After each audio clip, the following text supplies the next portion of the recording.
Africa is home to the most diverse assortment of wildlife on Earth, and sadly, she is under assault. And the threat to her wildlife is not limited to domestic lawlessness, such as organized poaching syndicates within her continent's boundaries. Sadly, in fact tragically, the greatest threat to the survival of her game may come in the form of politically driven regulations from here in the United States. The importation suspension of legally taken sport-hunted trophies, such as lion and elephant, into the U.S. signals the beginning of a war about to rage across the dark continent, and the economic blood has already begun to spill. You may have heard that Eric Passanisi, owner of Tanganyika Wildlife Safaris, the largest and longest operating safari company in Tanzania, made the grim decision to surrender all of his company's massive hunting blocks back to the government. This news will be cheered by the ill-informed anti-hunting community, but tears are being shed by those who actually understand the realities of Africa and her wildlife. They have seen firsthand the folly and catastrophic results when African wildlife policies are dictated by politics and public opinion in place of science-based wildlife management.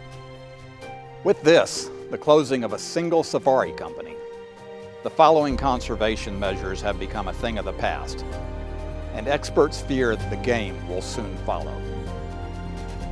In the past 3 years, Tanganyika Wildlife Safaris, in partnership with their safari clientele, have raised $2.4 million solely dedicated to anti-poaching efforts in their safari areas.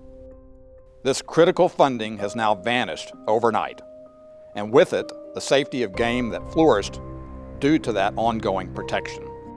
The company's private donations of vehicles and airplanes to Tanzania Parks Department, also used in the war to combat poaching, will now dry up, and they will not be replaced. The loss of company funding that kept 100 Selous game scouts, a crack anti-poaching unit, in the field will now leave vast areas open to commercial poaching, areas that were once avoided by even the most hardened and dedicated wildlife criminals. Passanisi's company donated countless big game safaris to Shikar for auction. These donated safaris raised $500,000 for lion research and aging studies.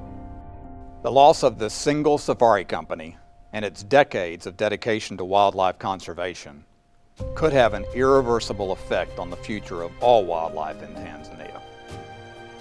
The grim reality is that more dedicated African operators across the continent are on the brink of the same heart-wrenching decision faced by Eric Passanisi. They are being forced by onerous permitting requirements to abandon the wilderness they have fought to preserve and the wildlife they have dedicated their life to protect, or face financial ruin. Who will fill the conservation void when the hunter leaves? Who will fund the anti-poaching efforts in these remote wilderness lands? Who will ensure that these wilderness areas do not disappear under the plow or see the wildlife replaced by domestic livestock? The end of the game is in sight. Legal sport hunting operators like Eric Passanisi and their profound contributions to conservation are the wildlife's only hope. Dallas Safari Club and the DSC Foundation implore the President and the leadership within the U.S. Fish and Wildlife Service to utilize science as the sole basis to make decisions as it relates to the wildlife.